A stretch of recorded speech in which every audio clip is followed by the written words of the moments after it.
February 18th, 1863, Black Ridge Pass, Virginia. The smell came first, not the gunpowder, not the smoke from burning wagons. The smell of men who knew they were beaten, sweat and fear and the copper tang of blood soaking into frozen ground. It hung over the valley like a fog that wouldn't lift thick enough to taste. Private Nathaniel Ashford crouched behind an overturned ammunition cart trying to remember how to breathe. 22 years old, from Massachusetts. His hands shook so badly he couldn't hold his rifle steady. Around him the 15th Corps was coming apart. Not dying, breaking. There's a difference. Men die in battle every day. They fall and their comrades step over them and keep fighting. That's war. That's what soldiers do. But breaking is something else entirely. Breaking is when 1,000 individual choices to run happen in the same minute. When fear becomes contagious. When an army stops being an army and becomes a mob with guns. Ashford watched it happen in real time.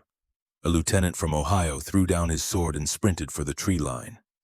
2 sergeants followed, then a dozen men, then 100. The line didn't collapse all at once. It dissolved, like salt in water. One moment there was structure, the next there was only chaos.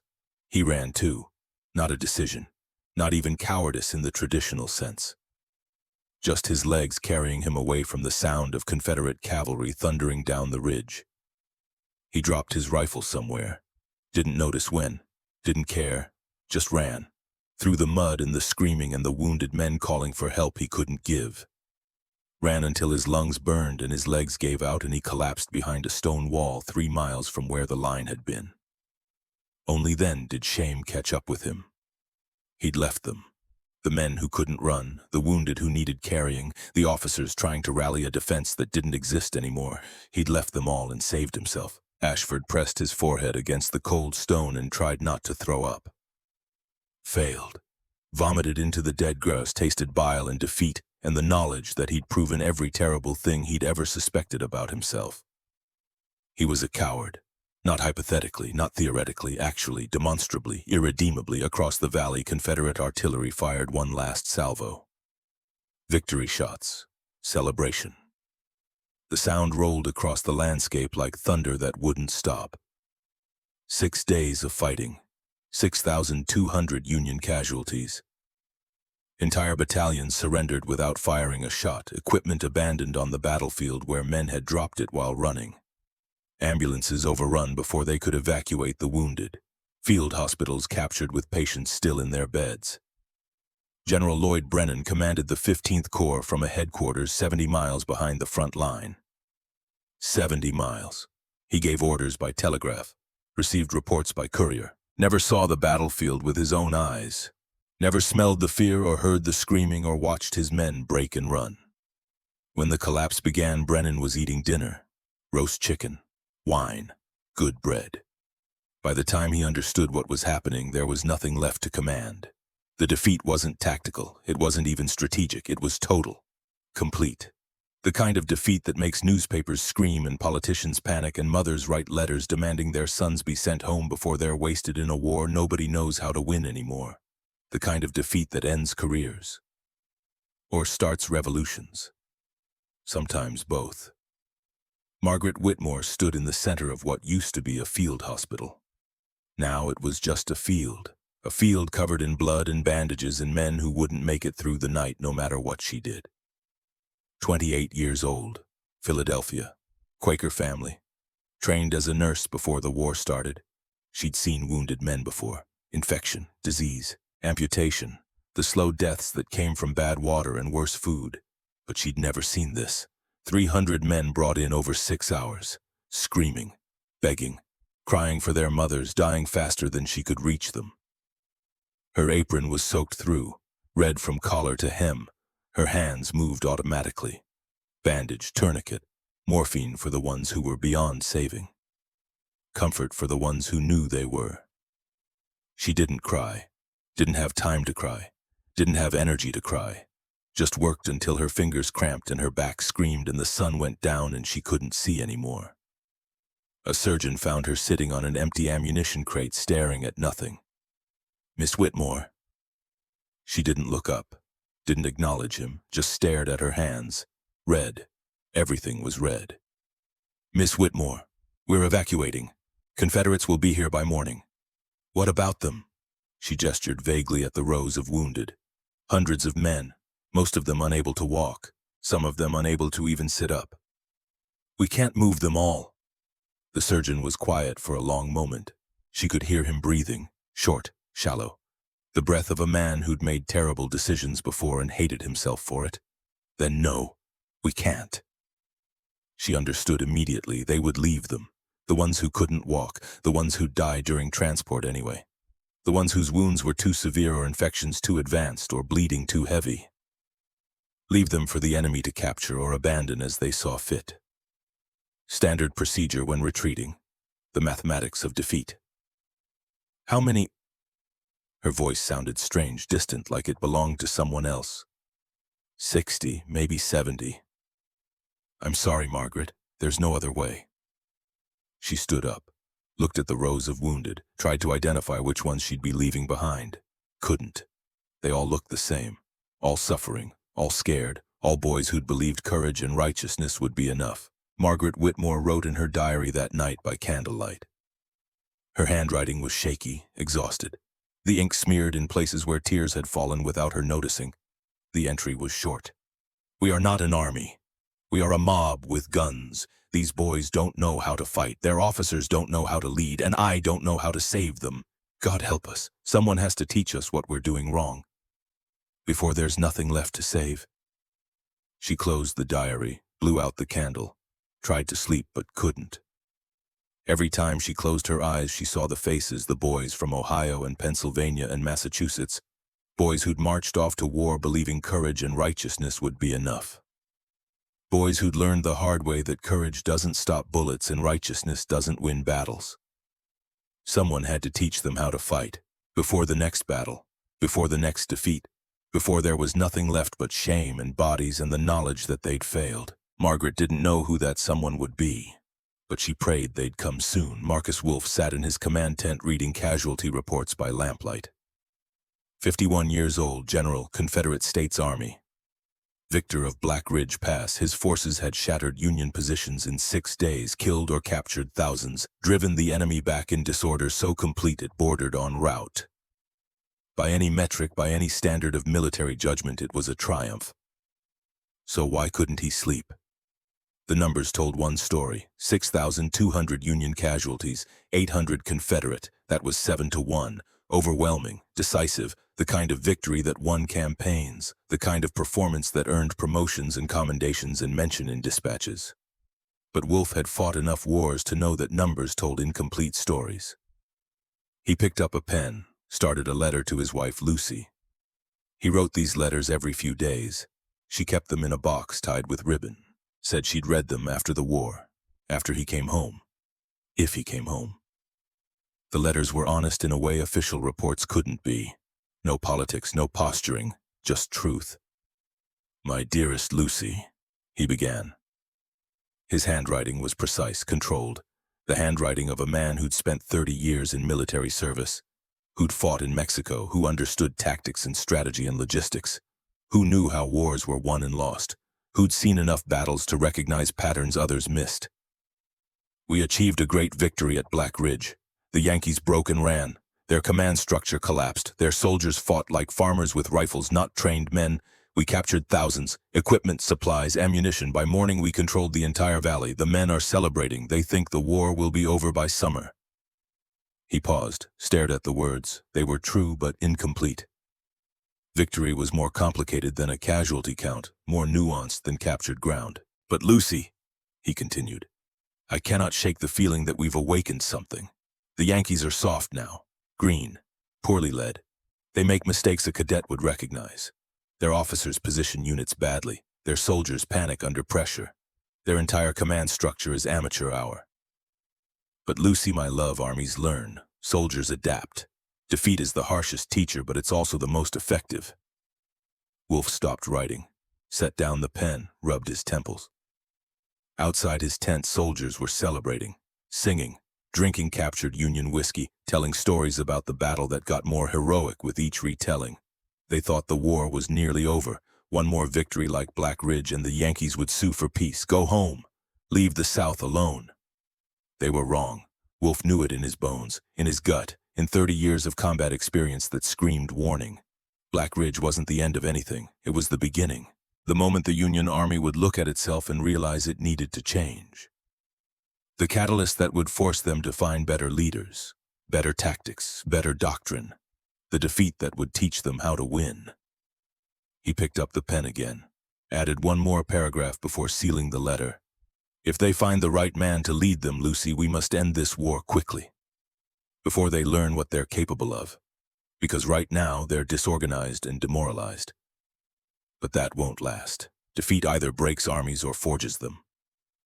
And I saw something in their eyes today. Not acceptance. Rage. They're angry at themselves, at their leaders, at being humiliated. If someone channels that anger properly, we'll face a very different enemy next time. I pray we have the time to finish this before they transform. I pray Lincoln doesn't find the man who can teach them to fight back. But if he does, God help us all. He sealed the envelope, left it to be mailed, then sat in silence, listening to celebration he couldn't share. Feeling dread he couldn't explain, knowing something the younger officers didn't. Wars weren't won by single battles. They were won by learning faster than your enemy. And the Union had just received the education of a lifetime. The question was, what would they do with it? 3 days later, February 21st. Wolf called a war council. His tent was crowded, maps covered every surface, candles burned low, casting long shadows that made the faces around the table look older. Harder. 4 men stood waiting. These were his senior commanders, the officers who'd help him win the war or lose it, the men whose competence and judgment would determine whether Confederate independence succeeded or failed. General Thaddeus von Arnim, 47 years old, cavalry commander, Prussian ancestry going back 3 generations, arrogant, brilliant in the field, convinced of his own superiority in a way that bordered on pathological. He stood with his arms crossed, already bored with whatever Wolf was about to say. Already certain this meeting was a waste of his time. Colonel Beauregard Kilpatrick, 42, artillery chief, technical genius, West Point top of his class, could calculate firing angles in his head faster than most men could work them out on paper. He studied the maps with professional interest, already analyzing terrain and positioning, already planning the next battle before this meeting even started. Colonel Ambrose Lockhart, 39, chief of staff, cautious, bureaucratic, the kind of officer who never made a decision without consulting 3 manuals and writing 2 reports. Competent but unimaginative, he held a notebook ready to take minutes, ready to document everything said so it could be referenced later if someone needed blaming.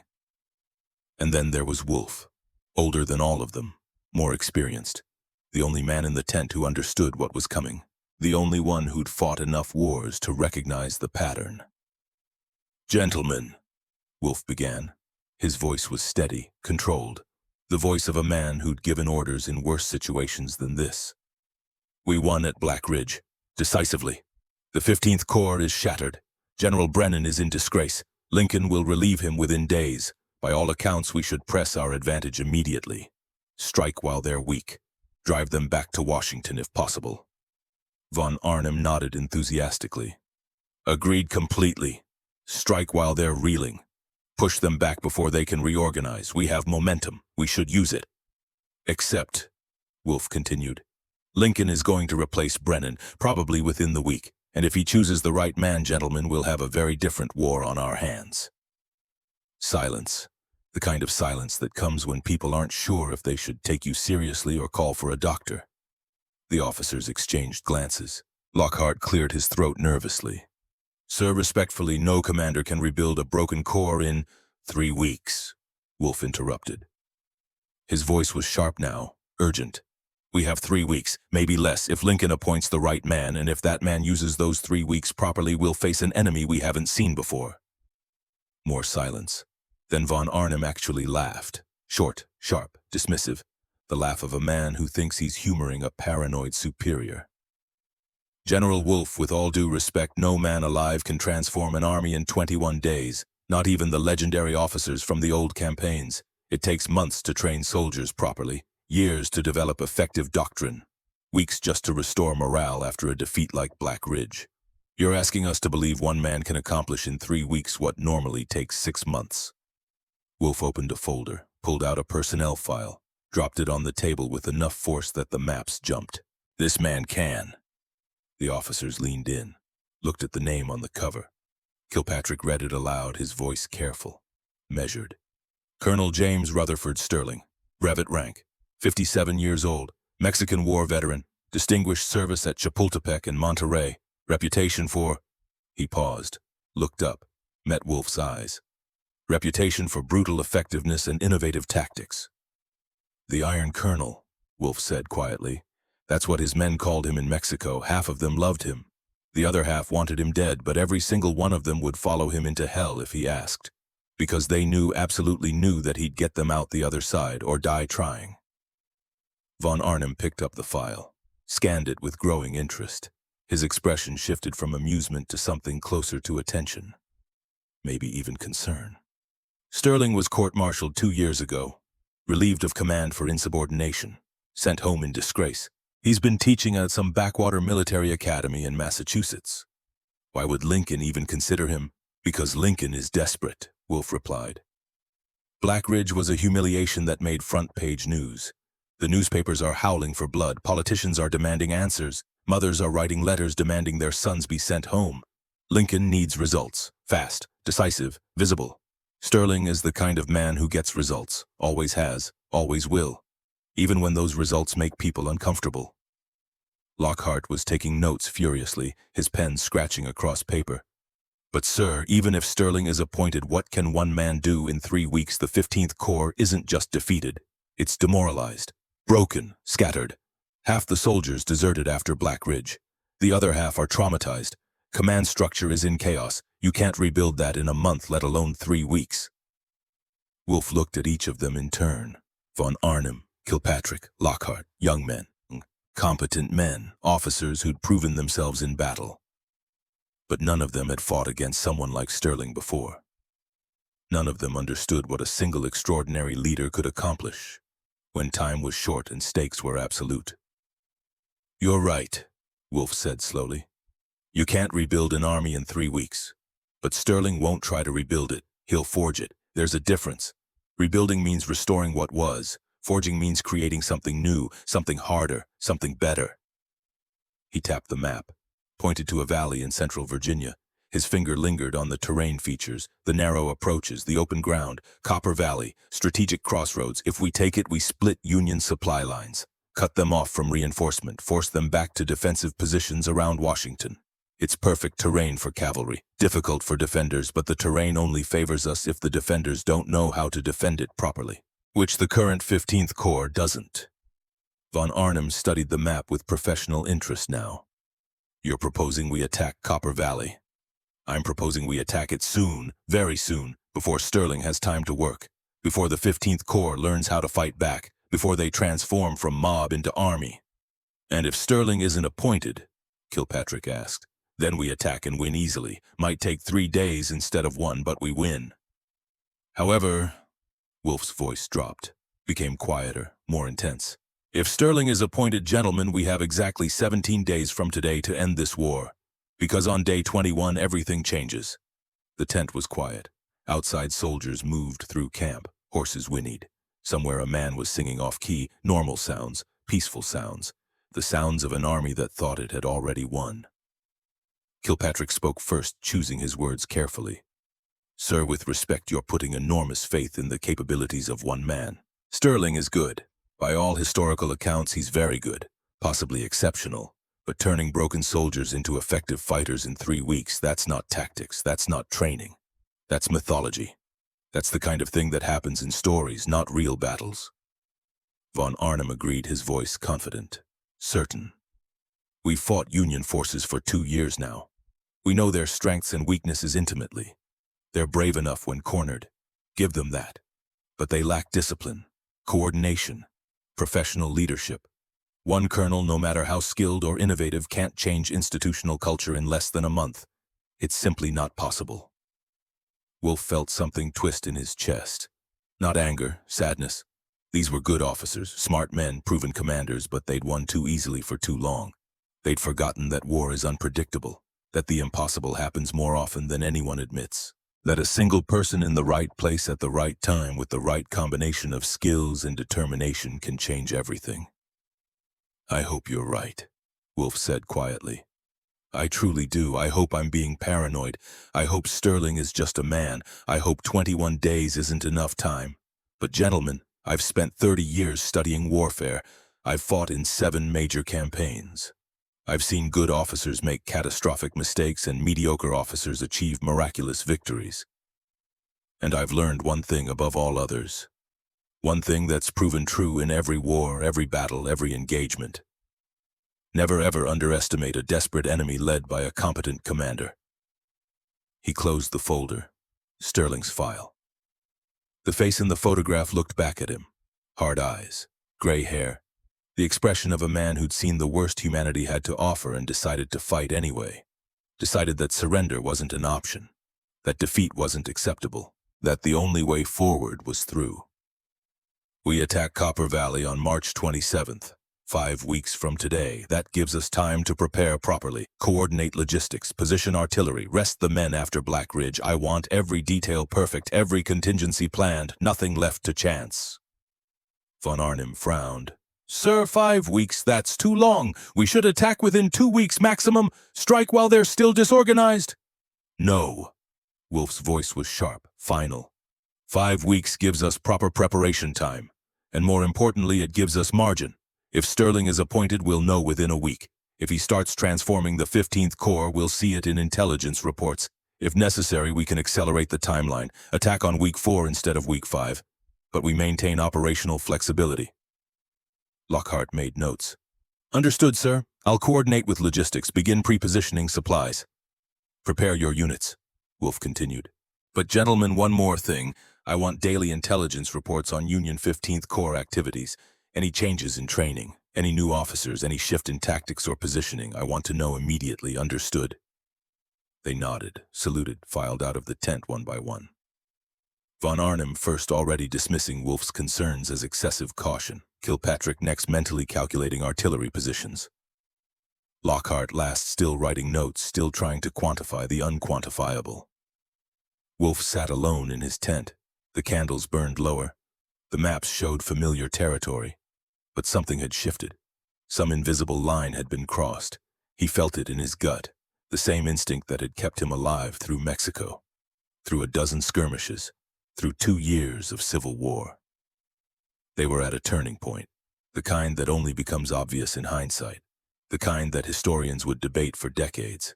What would have happened if they'd attacked immediately, if they'd pressed the advantage, if they'd listened to the old general who saw what was coming? But they wouldn't listen. Wolf knew that with the certainty of experience. Von Arnim was too confident, Kilpatrick too reliant on technical advantages, Lockhart too bureaucratic to push back hard enough. They would plan carefully, prepare thoroughly, attack according to doctrine. And by then it would be too late. March 2nd, 1863, Washington, D.C. President Lincoln signed the commission at dawn. Simple paper, simple signature, nothing ceremonial, nothing grand, just a name on a document that would change the war.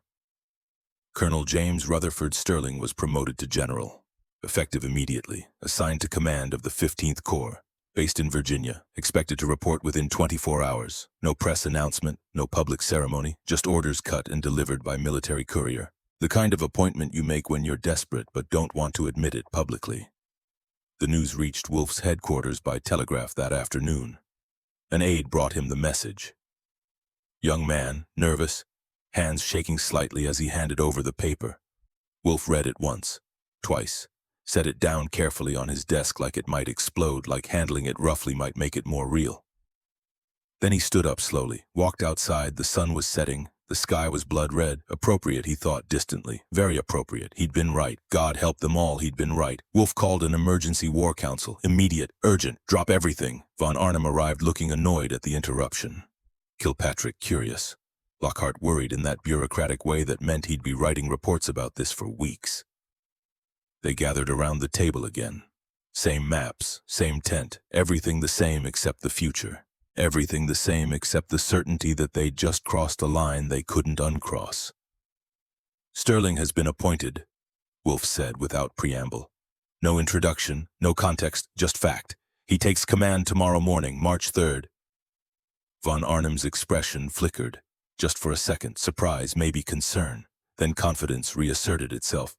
Then we accelerate the timeline. Attack in 3 weeks instead of 5, March 24th. He won't have time to make significant changes. We need to attack sooner, Wolf said. His voice was tight, strained, the voice of a man who saw disaster approaching and couldn't stop it. Week 2, March 17th at the latest, before he has time to implement new doctrine. Impossible. Lockhart looked up from his notes. Sir, logistics aren't in place. Artillery positioning requires another 2 weeks minimum. Infantry needs more rest after Black Ridge. Cavalry mounts need proper recovery time. Accelerating to week 2 would compromise our tactical effectiveness. Then week 3, Wolf pressed. March 24th, not a day later. Von Arnhem shook his head. Sir, with respect, you're letting anxiety drive tactical decisions. Sterling is one man, a good man certainly, maybe even an exceptional man, but he can't transform an entire corps in 3 weeks. It's operationally impossible. We attack March 27th as originally planned. That's 4 weeks from now, 25 days. Even Sterling can't work miracles in 25 days. Wolf wanted to scream, wanted to grab Von Arnhem by the collar and shake him until he understood, but he didn't. You can't force someone to see danger they're determined to ignore. Can't make them feel urgency they don't want to feel. Fine, he said finally. Voice dead. Empty. March 27th. But I want intelligence reports daily. Any change in Union 15th Corps activities I want to know immediately. Any new training. Any tactical innovations, anything. Of course, sir, Lockhart said, making more notes. Always making notes, as if documenting disasters somehow prevented them. The meeting ended. The officers left. Wolf stood alone in his tent again. The telegraph message lay on his desk. Sterling's name. The appointment he'd feared. The confirmation that his warnings had been prescient. But being right didn't matter if nobody listened. That night, Marcus Wolf felt something shift in his stomach. Sharp pain. Not heartburn. Not indigestion. Something deeper. More serious. He'd felt it before. Stress ulcers. Getting worse with each passing day, each ignored warning, each decision he couldn't control. He called for his doctor. The examination was brief. The verdict was clear. General, you need medical leave. At least 2 weeks. Your ulcers are severe. The stress is quite literally killing you. If you don't rest, you'll end up bleeding internally. Wolf laughed, bitter, exhausted, hollow. Doctor, I don't have 2 weeks. None of us do. Sir, I'm not making a suggestion. I'm giving you a medical order. You will take leave, you will rest, or you will die. Those are your options. Wolf knew he was right, knew his body was failing, knew he couldn't command effectively if he could barely stand. But the timing, God, the timing was catastrophic. 1 week, he negotiated. Give me 1 week to transition command. Then I'll take leave. The doctor wanted to argue, saw Wolf's expression, nodded reluctantly. 1 week, not a day more. Wolf had 6 days to prepare for what was coming. 6 days to make Von Arnhem understand. 6 days to prevent a disaster only he could see approaching. It wouldn't be enough, he knew that, but he'd try anyway. Because that's what you did when you saw the truth. You tried, even when nobody believed you, even when it wouldn't matter, even when all you could do was watch your warnings come true. You tried. March 3rd, 1863, late afternoon. The convoy arrived 3 hours before anyone expected it. 3 wagons, 20 cavalry escorts, and at the head of the column a single carriage rolling through mud that would have stopped lesser vehicles. The wheels cut deep tracks. Horses strained. But the carriage kept moving with the inevitability of a man who didn't acknowledge obstacles as real things. The 15th Corps encampment sprawled across a hillside outside Richmond. Tents in uneven rows, men moving without purpose or direction. The defeated energy of an army that had forgotten what victory felt like. That couldn't remember the last time an order led to success instead of disaster. The sentries heard the sirens first. Not alarm bells, not warning signals, sirens, like a fire brigade racing through city streets to save a building already burning.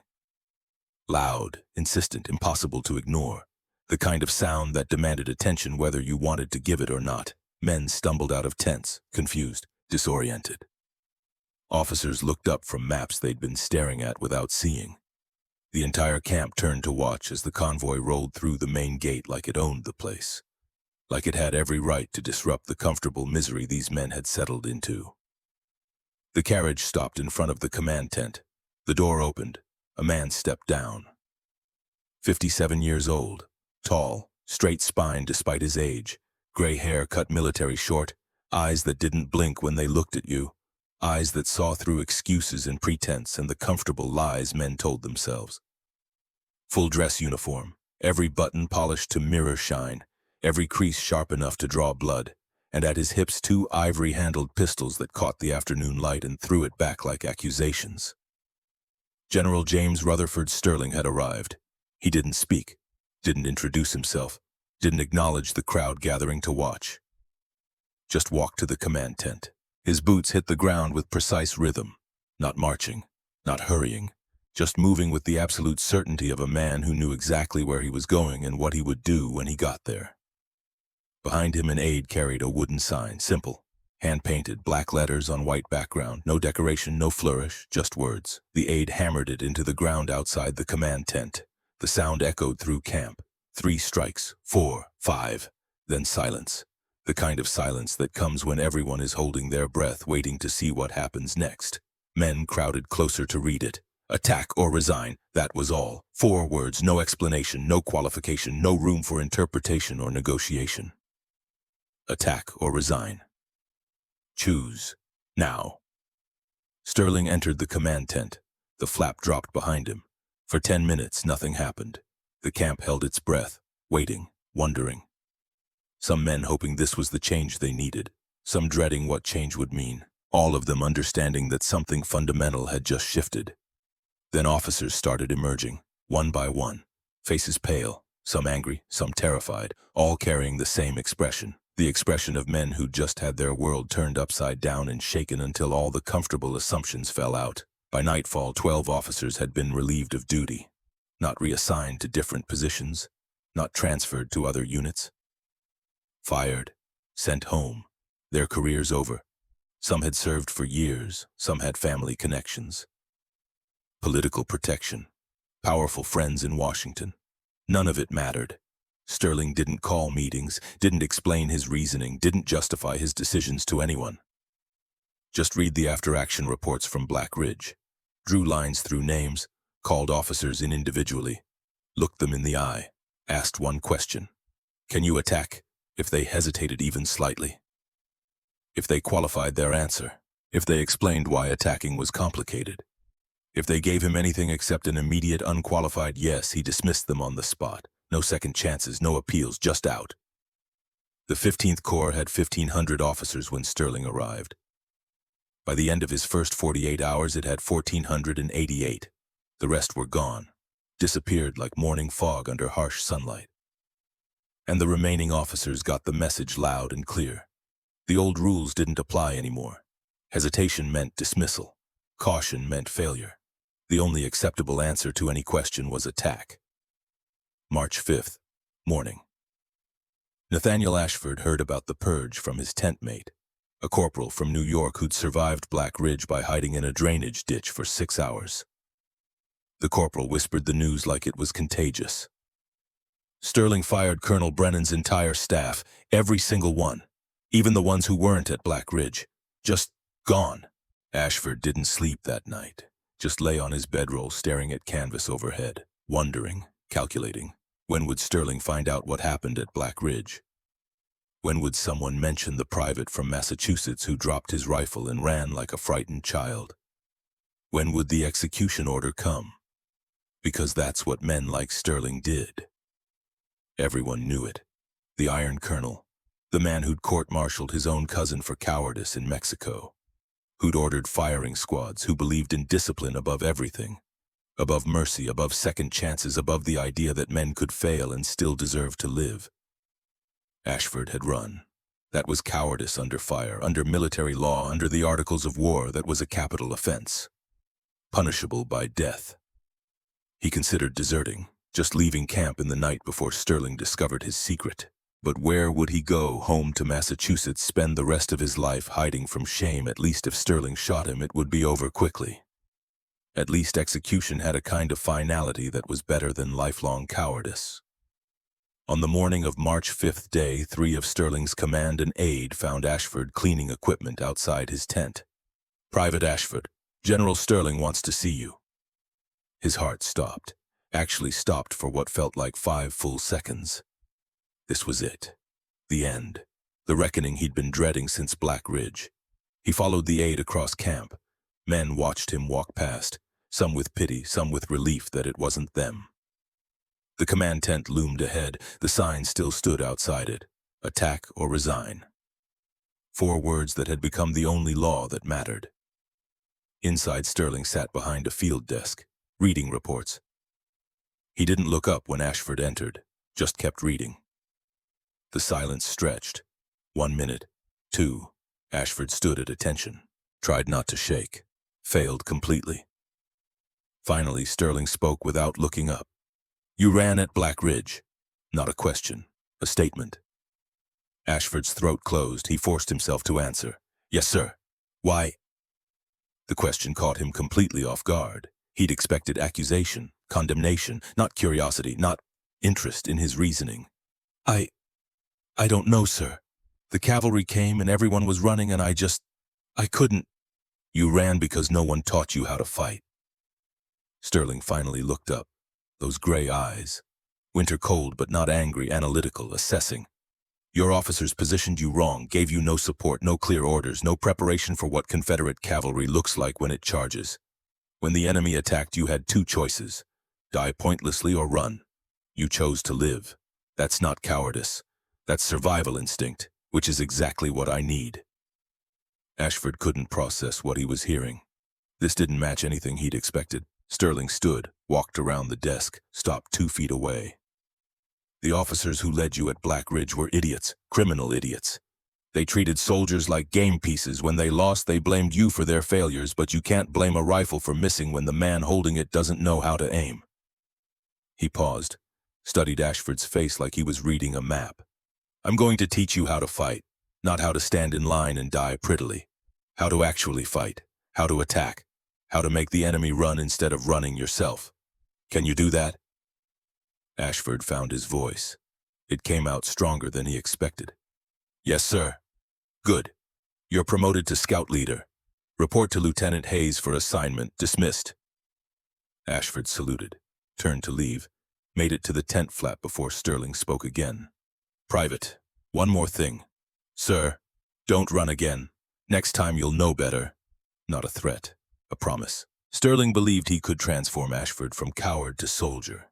Believed it with such absolute certainty that Ashford found himself believing it too. He walked out of that tent a different person than he'd walked in. Not because Sterling had forgiven him, but because Sterling had never blamed him in the first place, had seen the failure for what it was. Not Ashford's cowardice, but leadership's incompetence. For the first time since Black Ridge, Nathaniel Ashford allowed himself to believe he might not be a coward after all, just a soldier who'd never been taught to fight. Now he would learn. March 6th through March 13th, Week 1. Sterling didn't waste time on speeches or inspiration. He started work immediately. The first morning he gathered every artillery officer in the Corps, 18 batteries, 96 guns. Captain Elias Hardwick stood in front expecting tactical briefings or ammunition management discussions. Sterling pointed at a hill 3 miles away.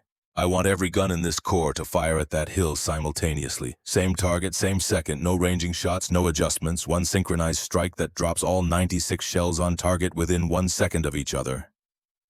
The silence was absolute, complete, the kind of silence that comes when everyone thinks they misheard something impossible. Hardwick cleared his throat. "Sir, we don't have the capability for that kind of coordination. Artillery doctrine calls for sequential fire, ranging shots to establish distance, adjustments based on observation. What you're describing would require timing mechanisms we don't possess and coordination protocols that don't exist. Then create them." "But sir, the technical challenges alone." "Captain Hardwick." Sterling's voice didn't rise, didn't need to. Are you telling me it's impossible? Hardwick felt the trap close. Saw the sign outside the command tent in his mind. Attack or resign. He knew what Sterling was really asking. Can you do the impossible, or should I find someone who can? No, sir, just difficult. Very difficult. We'd need to coordinate signals across multiple batteries, establish timing protocols that don't currently exist, train gun crews in synchronized loading procedures. It would take weeks. You have 3 days. Sterling walked away, left the artillery officers standing in shocked silence. Hardwick looked at his fellow captains, saw his own disbelief reflected back in 18 pairs of eyes. 3 days, someone muttered. He's absolutely insane. Maybe, but he was also their commanding officer, which meant they would try, or they'd be joining the 12 officers who'd already been fired. The first day was chaos, trying to coordinate 18 separate batteries, different crews with different experience levels, different equipment in various states of repair. Some guns were newer, some older. Some crews had been together for months and worked like machines. Others were hastily assembled after Black Ridge losses and barely knew each other's names. Making them all fire in perfect synchronization was like making an orchestra perform a symphony without sheet music, without a conductor, without ever having played together before. They failed spectacularly. The first attempt had shots landing over a 15-second spread, completely unacceptable, useless. The second attempt was worse. One gun misfired entirely, another fired too early, a third couldn't elevate properly due to a mechanical issue nobody had noticed. By sunset of day 1, they'd achieved a 10-second spread, better than 15, still completely useless for actual combat. Hardwick found Sterling observing from a nearby ridge, watching through field glasses, silent, evaluating. Sir, I need to explain the technical challenges we're facing. 3 days. Sterling didn't turn around, didn't lower the field glasses. You have 2 left. No sympathy, no understanding, no acknowledgement of difficulty. Just the deadline, the impossible standard, the expectation that difficulty wasn't an excuse. Day 2 started at dawn. Hardwick had spent all night working through the problem. Couldn't sleep anyway, mind too active. The issue wasn't the guns themselves. They worked fine individually.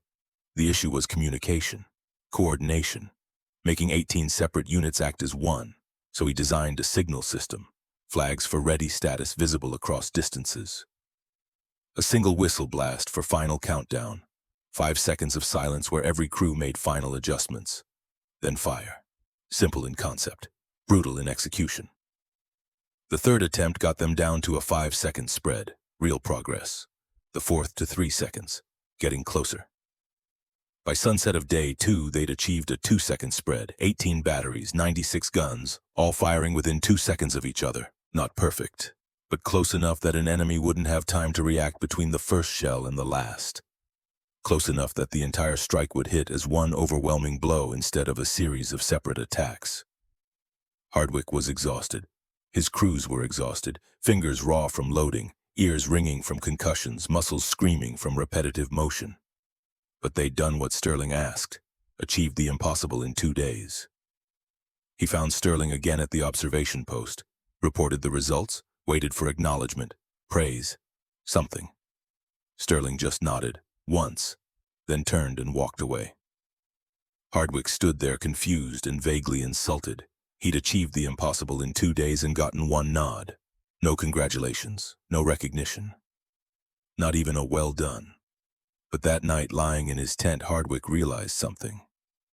Sterling didn't congratulate success because success was expected. The nod wasn't praise, it was confirmation. Acknowledgement that Hardwick had done exactly what he was supposed to do. Nothing more. Nothing less. And somehow that mattered more than any compliment could have. Because it meant Sterling had known Hardwick could do it all along, had believed in his capability completely, had given him an impossible task because he knew Hardwick was capable of impossible things. The expectation was the compliment, the belief was the praise, the impossible deadline was Sterling saying, I know what you're capable of. Now prove me right. Day 3, they achieved 0.8 seconds. 96 guns firing so close together it sounded like a single massive explosion. The kind of coordinated strike that would devastate enemy positions, that would make defenders think the sky was falling. Sterling watched the final test, nodded again, then gave new orders. Teach every battery commander this system. I want it ready for combat in 1 week. Then he moved on to the next impossible task, the next transformation, the next piece of the puzzle. While artillery practiced coordination, Sterling transformed infantry doctrine. The change was simple but radical. He called every company commander together, gave them one order. When enemy forces attack you, you will counterattack immediately. Within 60 seconds, no exceptions, no waiting for orders, no asking permission. The moment they hit you, you hit them back harder. Anyone who retreats without my direct order will be court-martialed. Anyone who counterattacks effectively will be promoted. Choose now which category you want to be in. The officers looked at each other. This violated everything they'd been taught. Defenders defended. You held positions, waited for the enemy to exhaust themselves, then counterattacked if possible. You didn't just throw men forward the moment you were attacked. That was suicide. That was... Sir, a captain spoke up. Young man, maybe 25. If we counterattack immediately, we'll take heavy casualties. The enemy will be fresh. We'll be responding to their initiative. Yes, Sterling agreed. You'll take casualties, but you'll disrupt their attack. Make them defend instead of attack. Force them to react to you instead of you reacting to them. And most importantly, you'll teach them that attacking you isn't free. That every time they come at you, they'll get hit back immediately. After 3 or 4 times, they'll stop attacking because it's too expensive. Another officer. But sir, if we're always counterattacking, won't we exhaust ourselves? Better to be exhausted and aggressive than rested and defeated. The enemy expects you to defend, to wait, to be cautious. When you counterattack immediately every single time, you force them to rethink everything. You turn defense into offense. You make them afraid of you instead of you being afraid of them. He let that sink in, watched them process, saw understanding dawn on some faces, doubt on others. Gentlemen, the enemy at Black Ridge didn't defeat you because they were better fighters. They defeated you because you let them. You waited for them to attack, waited for them to choose the time and place, waited for permission to fight back. I'm taking away the waiting. From now on, the only permission you need to attack is being attacked first. Clear? Yes, sir. Good. Start drilling. Every company. When I blow this whistle.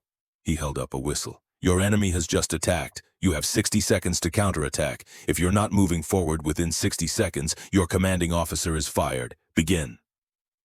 He blew the whistle. For 3 seconds, nobody moved. Confused. Was this a drill? Was he serious? Then Sterling started walking toward the nearest company commander.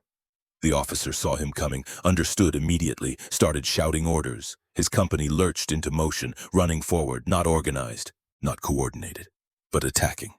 Sterling nodded, moved to the next company. They were moving too now, then the next. Within 2 minutes, the entire corps was in chaotic motion. Counterattacking an imaginary enemy because Sterling had blown a whistle. It was messy, disorganized. Would have been suicide in real combat, but it was aggressive. Forward, attacking. They drilled for 6 hours, Sterling blowing the whistle at random intervals. Companies lurching into counterattacks, slowly getting better, faster, more coordinated, learning to respond instantly instead of waiting for permission.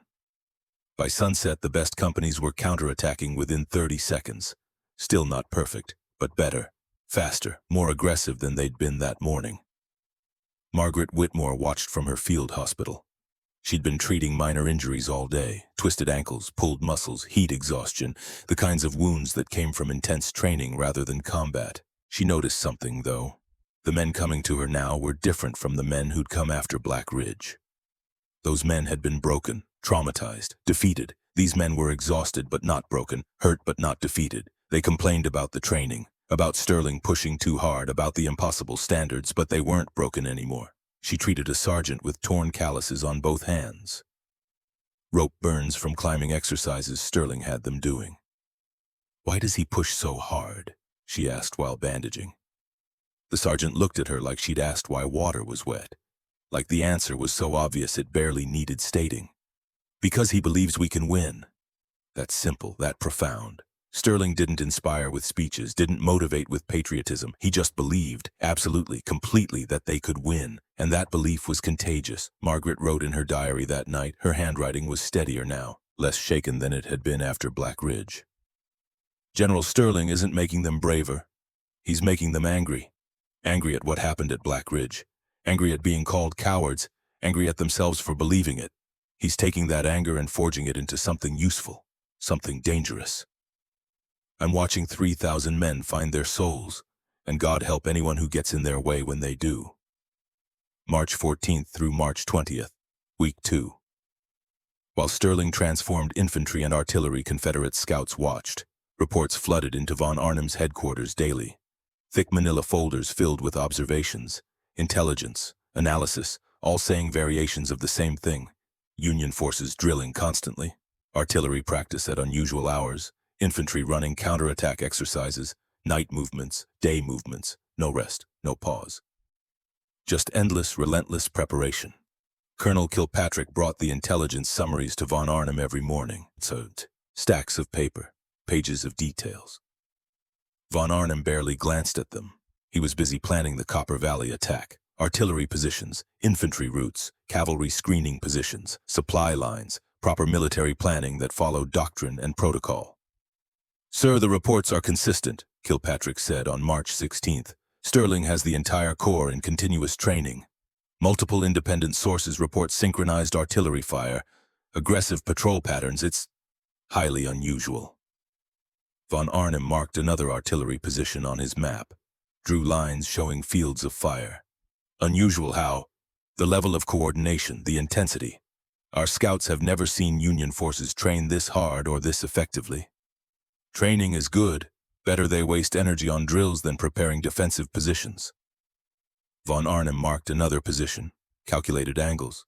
"Tired troops are easier to defeat than rested troops. What else?" Kilpatrick hesitated, flipped through reports, found a specific page. "Sir, some of the scouts are reporting. Well, they're reporting that Union soldiers seem different, more aggressive in their patrols, more confident, better coordinated. Morale improvement, expected under new leadership, happens every time a new commander takes over. Anything actually significant?" There was. Kilpatrick had specific reports describing tactical innovations that should concern any professional officer. New artillery coordination methods that didn't match any known Union doctrine. Reformed counterattack protocols that were dangerously aggressive. Positioning changes that suggested sophisticated understanding of terrain. But von Arnim wasn't interested in details. He'd made his assessment. One man couldn't change an army in 2 weeks. Everything else was just noise. Statistical fluctuation, meaningless data that would average out. "No, sir, nothing significant." The reports kept coming. Day 12, day 13, day 14. Each one describing the same patterns, intensity, coordination, transformation. Kilpatrick filed them all, marked them for von Arnim's attention. Watched as his commanding officer ignored them with the confidence of a man who'd already decided what was true. On March 19th, day 17 of Sterling's command, a scout brought urgent news. He'd watched Union artillery practice from a concealed position. Seen something remarkable, something that violated everything he knew about Union capabilities. 18 batteries firing in perfect synchronization. The scout had watched through field glasses. Timed it with his pocket watch, seen all 96 guns fire within 1 second, seen the hillside explode like God had thrown a lightning bolt, seen coordination that shouldn't be possible. Kilpatrick brought the report to von Arnim immediately, marked it urgent, insisted on a meeting. "Sir, this changes the tactical picture significantly. If Union forces can coordinate artillery like this..." "Captain, how long have you served in artillery?" 11 years, sir. "And in those 11 years, have you ever seen artillery coordination significantly affect the outcome of a major battle?" Kilpatrick wanted to say yes, wanted to explain how concentrated fire could devastate advancing forces, how synchronized strikes could suppress defenders so completely they couldn't return effective fire. How artillery was often the difference between victory and defeat when properly employed. But he knew what von Arnim wanted to hear, knew that contradicting his commanding officer's assessment was dangerous. Knew that pressing the issue would mark him as difficult, paranoid, not a team player. "No, sir." "Exactly. Artillery supports infantry. It doesn't win battles independently. Union forces can coordinate their guns all they want. When our cavalry hits their lines at Copper Valley, their artillery won't matter. Cavalry is too fast, too mobile. You can't track moving targets with synchronized fire. Artillery is fundamentally defensive. We're attacking." The conversation was over. Kilpatrick saluted, left, went back to his own tent and looked at the reports again, stared at them, trying to reconcile what the intelligence said with what von Arnim believed. Something was wrong. His professional instincts, 11 years of artillery experience, screamed it. The Union 15th Corps wasn't the same force they'd shattered at Black Ridge. Sterling was accomplishing something remarkable, something dangerous. But von Arnim was the commanding officer. Von Arnim made the decisions. And von Arnim had decided that Sterling's preparations didn't matter, so the attack would proceed as planned. March 27th, 8 days from now, and whatever Sterling had accomplished in 3 weeks, they would discover it on the battlefield. Kilpatrick hoped von Arnim was right, but he didn't believe it. Not anymore. March 20th through March 26th, Week 3. Colonel Lockhart had different concerns entirely. As Chief of Staff, his job was logistics, supply lines, equipment, ammunition, food, water, medical supplies, all the unglamorous details that kept armies functional, and those details worried him considerably. The Confederate supply situation was deteriorating. Not catastrophically, not yet, but the trends were concerning enough that a competent staff officer should flag them. They'd expended significant ammunition at Black Ridge, used up supplies faster than expected. Their supply lines stretched long and thin across Virginia. Every day they waited made those lines more vulnerable to disruption.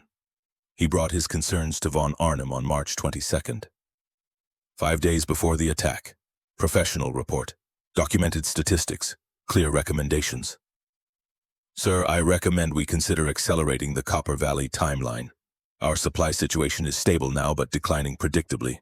If we wait until March 27th, we attack on the 27th as planned. Logistics has 5 days to solve any supply issues that emerge." "Yes, sir, but if I might suggest, the risk assessment indicates—" "Colonel Lockhart, I appreciate your diligence." "Truly, but changing an attack date this close to execution creates more problems than it solves. Units are positioned, artillery is sighted in, cavalry is rested and ready, infantry has been drilling specific routes. Moving the timeline up means disrupting all of that coordination. We'd be trading logistical risk for tactical risk, and tactical risk kills soldiers. Logistics risk just makes things uncomfortable."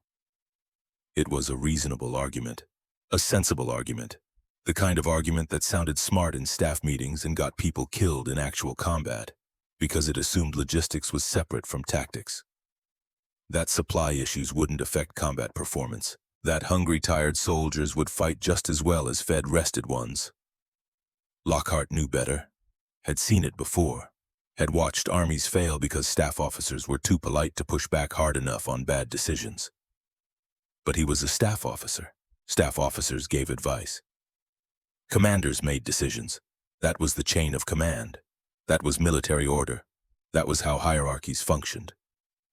So he saluted, said, "Yes, sir," filed his concerns in a report that von Arnim would never read, and went back to his desk to plan logistics for an attack that was probably happening 3 days too late.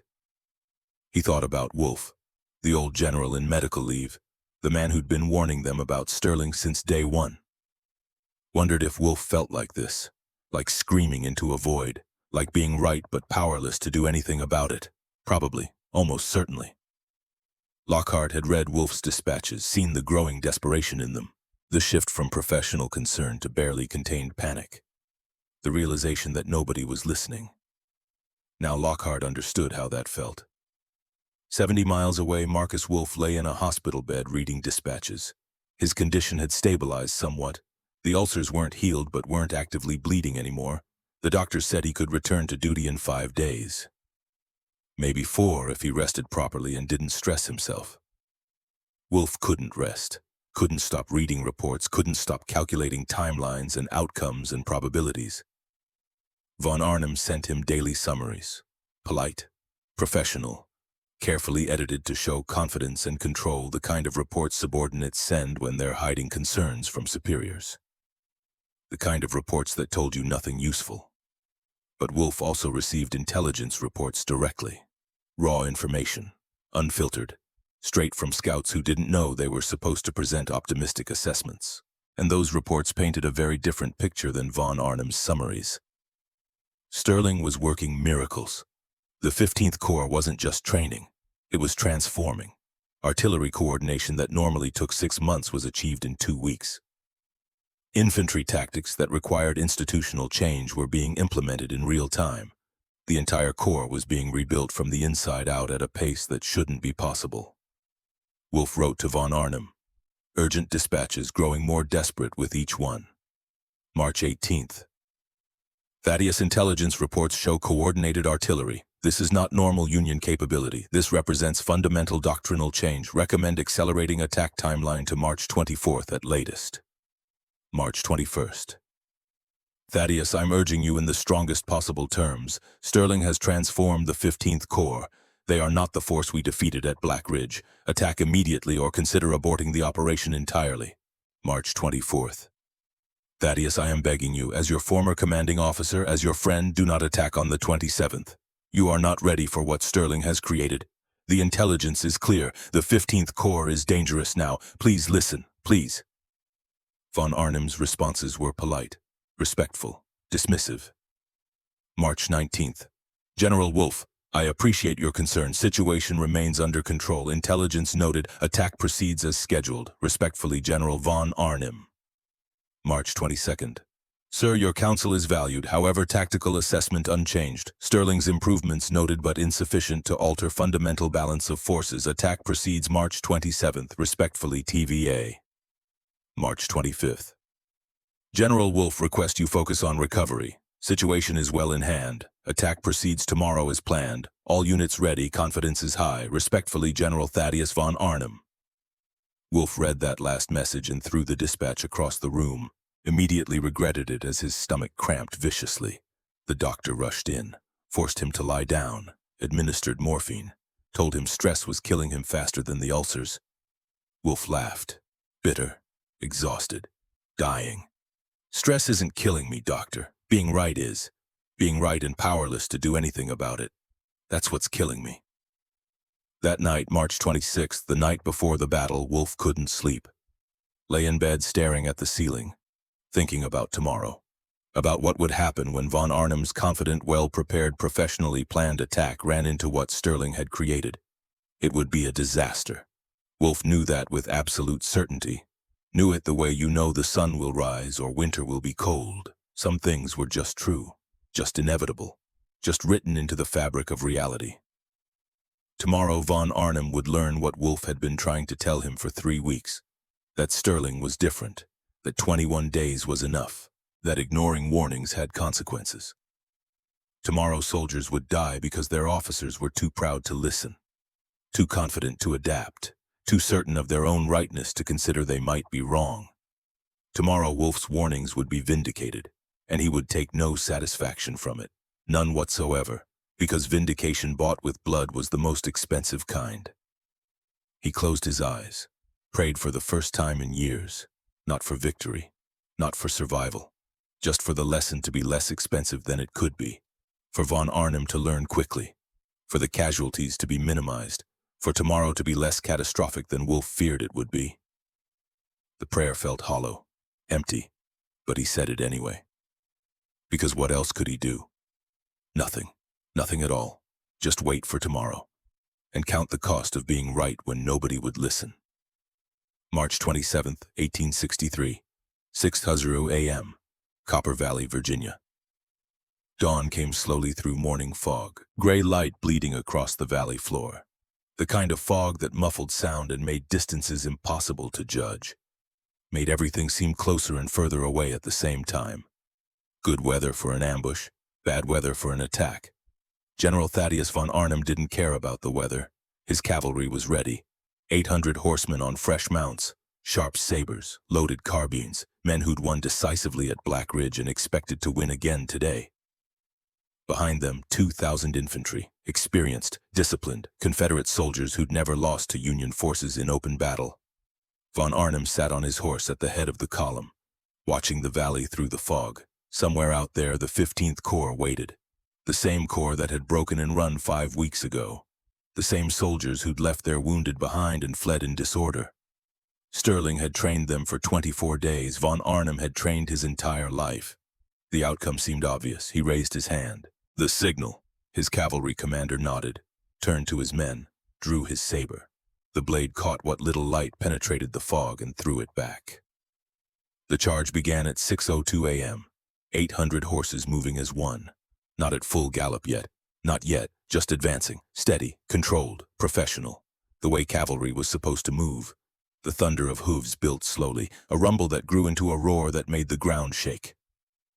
Von Arnim watched them disappear into the fog. Visibility was maybe 300 yards, less in places, but it didn't matter. The terrain was open, the objectives were clear, standard cavalry assault. By 800 a.m. they'd control the valley. By noon they'd be repositioning for the next phase. This was supposed to be easy. He'd told Wolfe that, told Kilpatrick, told Lockhart. Sterling might have improved morale slightly, might have run some drills, but 24 days didn't change fundamentals. Cavalry was faster than infantry. Training didn't stop sabers. Coordination didn't matter when you were being overrun by horsemen moving at 30 miles per hour. The 15th Corps would break again. Just like at Black Ridge, some lessons couldn't be unlearned in 3 weeks. Von Arnim checked his pocket watch. 6:04 a.m., right on schedule. He could still hear the cavalry, the sound fading as they moved deeper into the valley. Any minute now the Union pickets would open fire. His cavalry would scatter them. Infantry would follow up. Standard assault, standard victory. Then he'd send a polite message to Wolfe. You were concerned unnecessarily. Sterling's improvements were insufficient. Victory achieved as planned. 6:05 a.m. The world exploded. Not one cannon, not a battery, not even sequential fire. Every gun the 15th Corps possessed, 96 artillery pieces firing in perfect synchronization. The sound was apocalyptic, like the sky had split open and God himself was screaming. The ground shook, the fog lit up orange and white and red, smoke and fire and the shriek of shells cutting through air. And for one impossible second, Von Arnim's brain simply refused to process what his ears were telling him. Then the reports started coming back. A rider, wounded, blood streaming from a head wound, horse foam flecked and wild-eyed and half-mad with fear. Sir, the vanguard, artillery, all at once. We lost. The rider couldn't finish, too shocked, too traumatized, too overwhelmed by what he'd just witnessed. Von Arnim grabbed him by the collar, shook him. Report clearly, soldier, what happened? Sir, they fired every gun at the same time. Our lead units they're gone, sir. 3 companies, just gone, like they were never there. Von Arnim released him, looked toward the valley.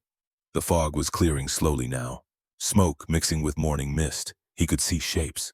His cavalry, what was left of it, scattered, reforming, trying desperately to understand what had just hit them. This wasn't possible. Artillery didn't work this way, couldn't work this way. You fired ranging shots, adjusted for distance and wind, fired again, sequential, methodical, controlled. You didn't just dump every gun in your corps on one target at the exact same moment. That required coordination no Union army possessed. That required training measured in months, not weeks. That required the impossible, but Sterling had done it anyway. Captain Elias Hardwick stood among his artillery batteries on the ridge above Copper Valley.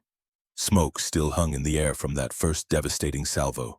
His hands were steady on his field glasses, watching the Confederate cavalry scatter like leaves in a storm. 24 days ago, Sterling had told him to achieve the impossible in 3 days.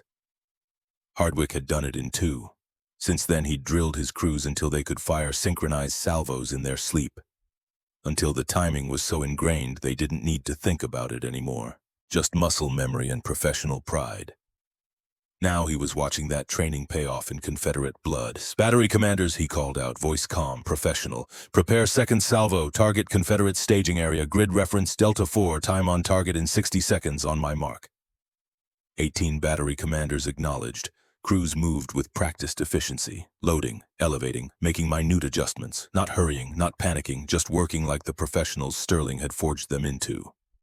Hardwick checked his pocket watch. 50 seconds, 40, 30. Ready, status, all batteries. Flags went up. Green, green, green. All 18 batteries ready. Final adjustments, 20 seconds.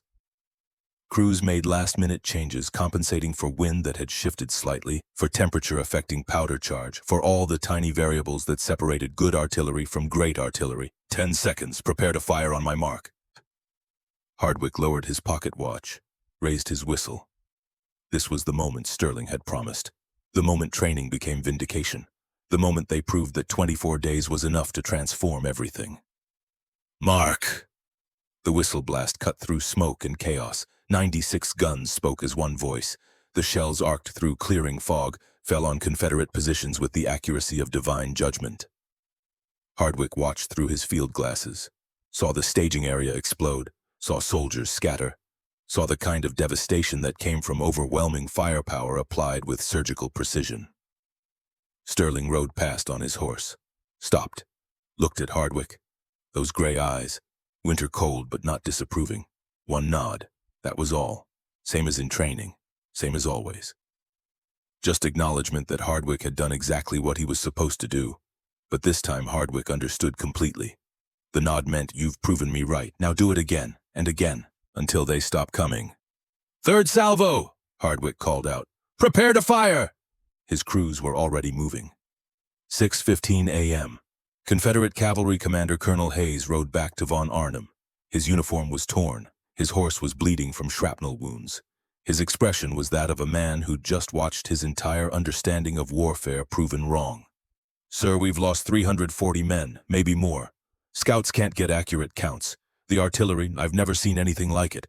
They're firing coordinated salvos, every gun at once. We can't advance through it. Von Arnim felt something cold settle in his stomach. Push forward anyway. Infantry will support. We have numerical advantage. Use it.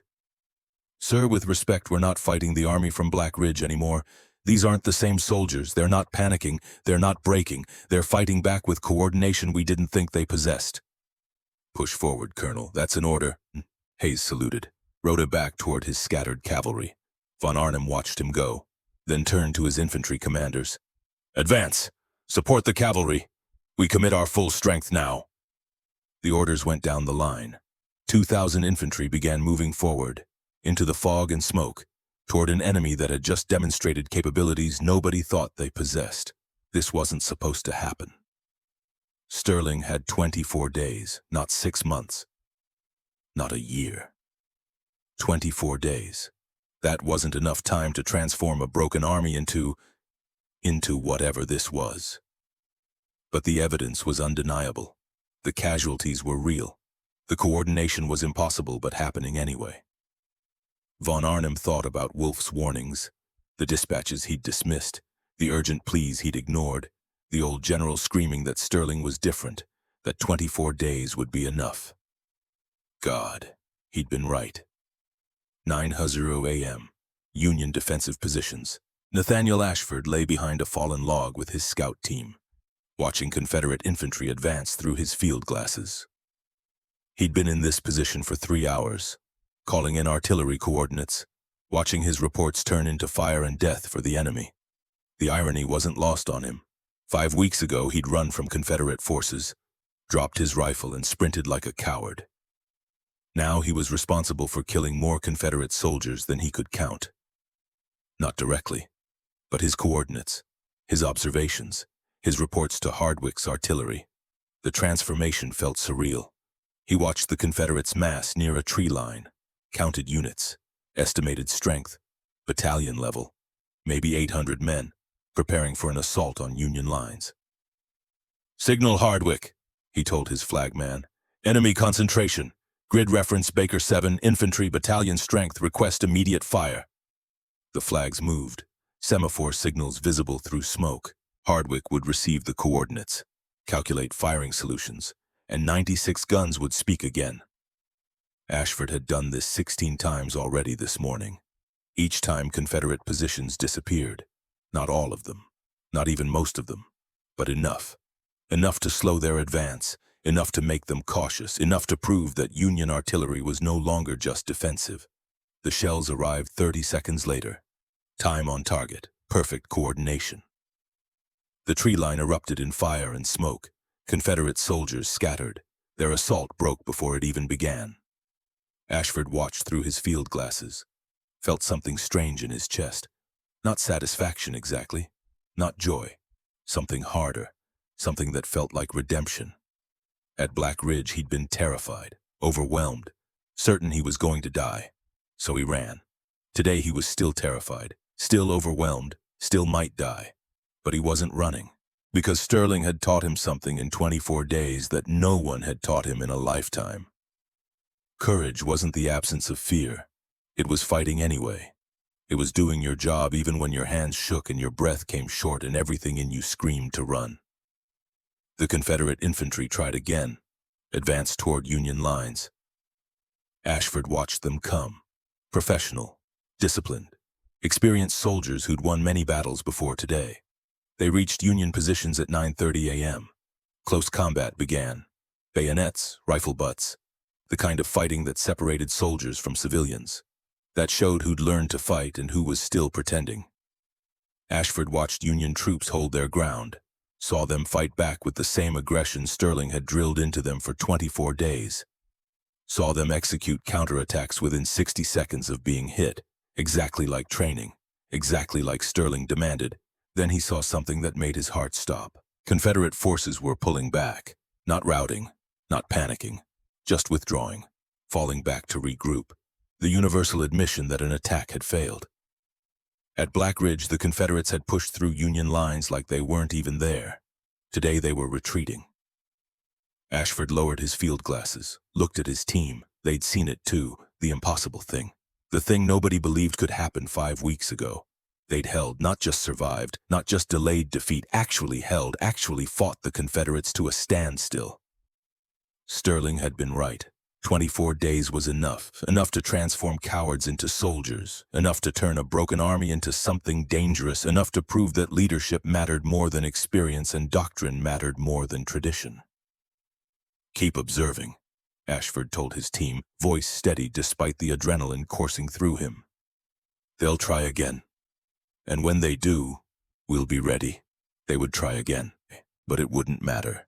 Because the Union 15th Corps had learned how to fight, had learned that they could stand against the best the Confederacy had learned that defeat at Black Ridge wasn't permanent, wasn't defining, was just a lesson, the harshest kind, but still just a lesson. And they'd learned from it. 11:00 a.m. Sterling's command post. Sterling stood in his tent on high ground overlooking the valley. Maps covered every surface. Reports came in constantly, runners, signal flags, messengers on horseback. He processed each one with mechanical efficiency, made decisions, issued orders. His staff moved around him like instruments in an orchestra, each person knowing their part, each action contributing to a larger pattern. This was command, not speeches, not inspiration, just information and decisions. Processing chaos into order, turning individual actions into coordinated effect. An aide approached, saluted crisply. "Sir, enemy advance has stalled at 3,000 yards. Casualties reported heavy on both sides. Our units holding all defensive positions. Artillery continuing suppression fire. Enemy morale appears to be breaking." Sterling nodded once, moved a marker on his map. Confederate positions. They'd advanced farther than he'd expected initially, but slower than they'd hoped, and at far greater cost than they'd calculated. The battle wasn't over, but it was clear who would win. "Prepare counterattack. 2nd Brigade to advance on my signal. 3rd Brigade to support. Artillery shifts to suppression fire on Confederate reserves." The aide hesitated slightly. "Sir, General von Arnim still has fresh reserves. If we counterattack and they respond with their full strength, they won't." "Sir," Sterling looked up from his map, those gray eyes, winter cold but certain. "Von Arnim came here expecting Black Ridge. Easy victory, quick collapse. He didn't bring enough ammunition for a sustained fight, didn't position reserves properly for extended combat, didn't plan for us to fight back effectively. He's already lost. He just doesn't know it yet. The counterattack will make it obvious." The aide saluted, left to deliver the orders. Sterling turned back to his map. 24 days of preparation, 24 days of transforming broken soldiers into something the Confederacy had never faced before. 24 days that von Arnim had dismissed as insufficient. Time to finish the lesson. At 11:15 a.m., Sterling gave the signal. The 15th Corps counterattacked. The Union line surged forward, not charging wildly, not running blind into enemy fire. Advancing, coordinated, units supporting each other, artillery shifting fire to cover their movement, the kind of professional assault that came from intensive training and absolute faith in commanders. Nathaniel Ashford stayed with his scout team. Their job hadn't changed. Observe, report, direct fire. But he watched the counterattack with something close to awe.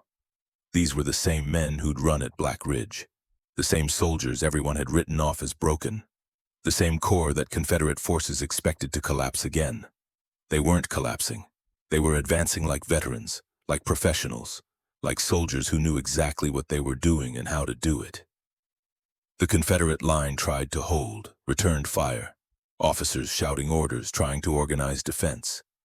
But they'd been on the offensive all morning, tired, low on ammunition, expecting easy victory, not prepared for Union forces to attack back with this much aggression and coordination. The line buckled, then broke, not everywhere, not catastrophically, but enough. Confederate units started falling back, some in good order, some in disorder.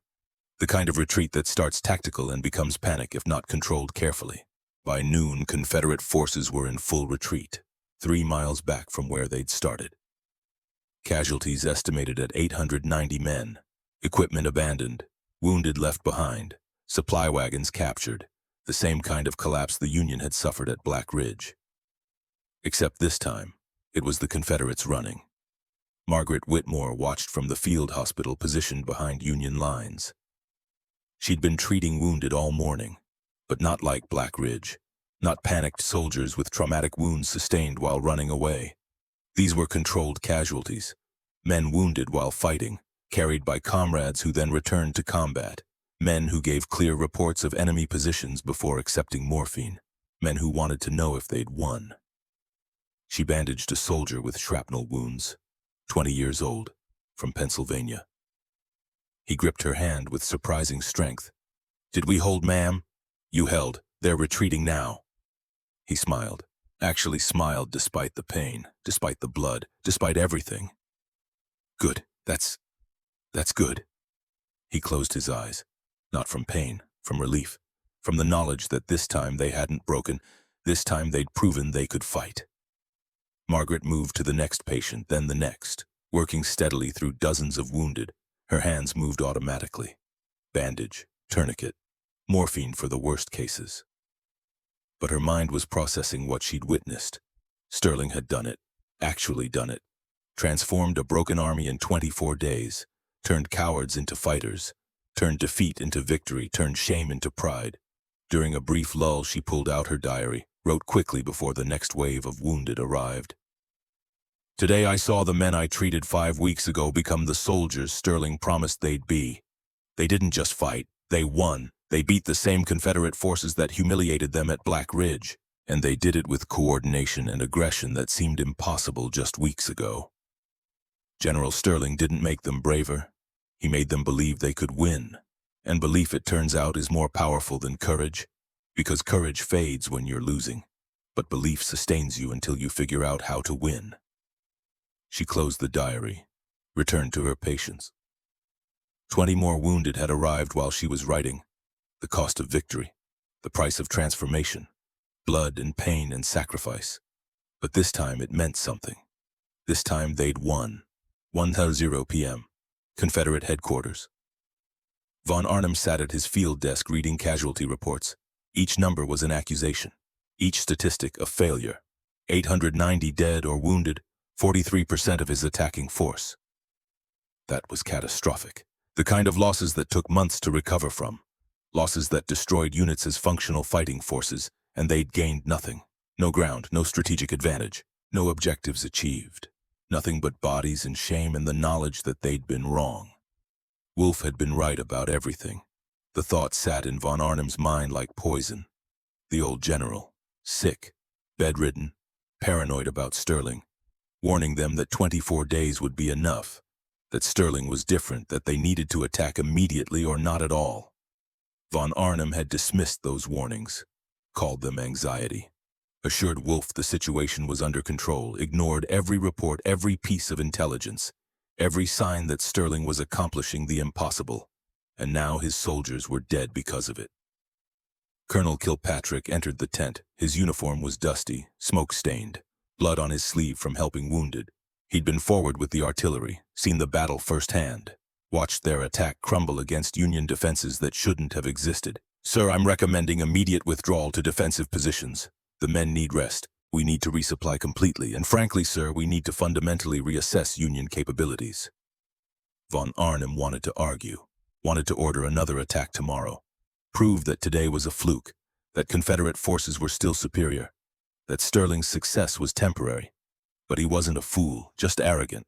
There's a difference, and arrogance that survives contact with reality becomes wisdom. Eventually. "Begin withdrawal. Maintain rear guard. Full casualty assessment by nightfall." He paused, forced himself to say it. "And Colonel, send a dispatch to General Wolfe." "Yes, sir. What should it say?" Von Arnim closed his eyes briefly. "Tell him he was right. About everything.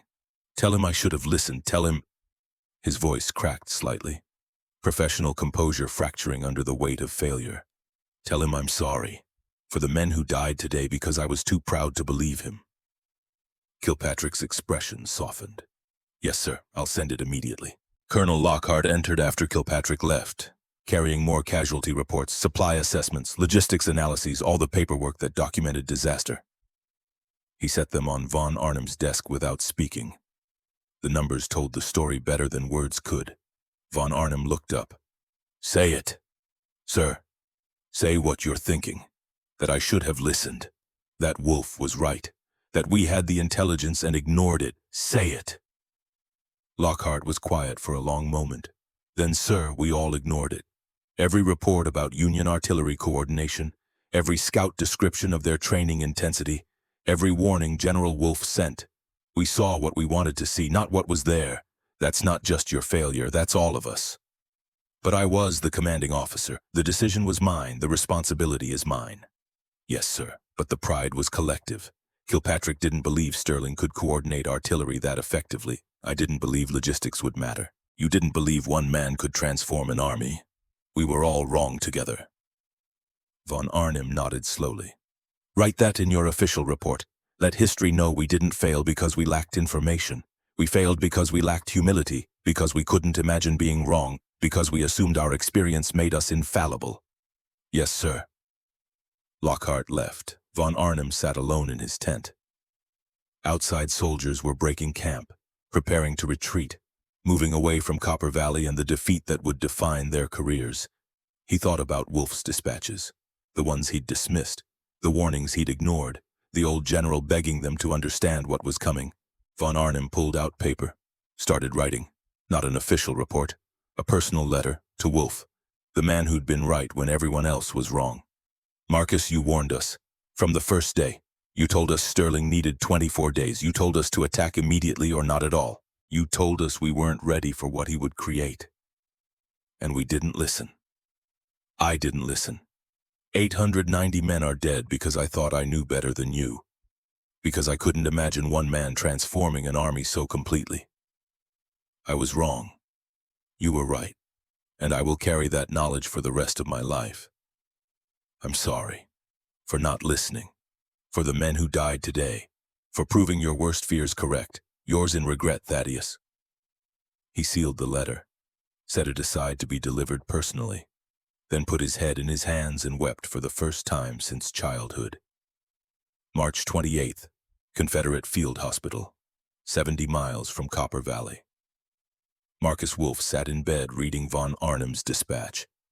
His hands shook, not from weakness, from vindication that felt more like grief. The official report was clinical, professional, the kind of military writing that turned disaster into statistics. 890 casualties, attack repulsed.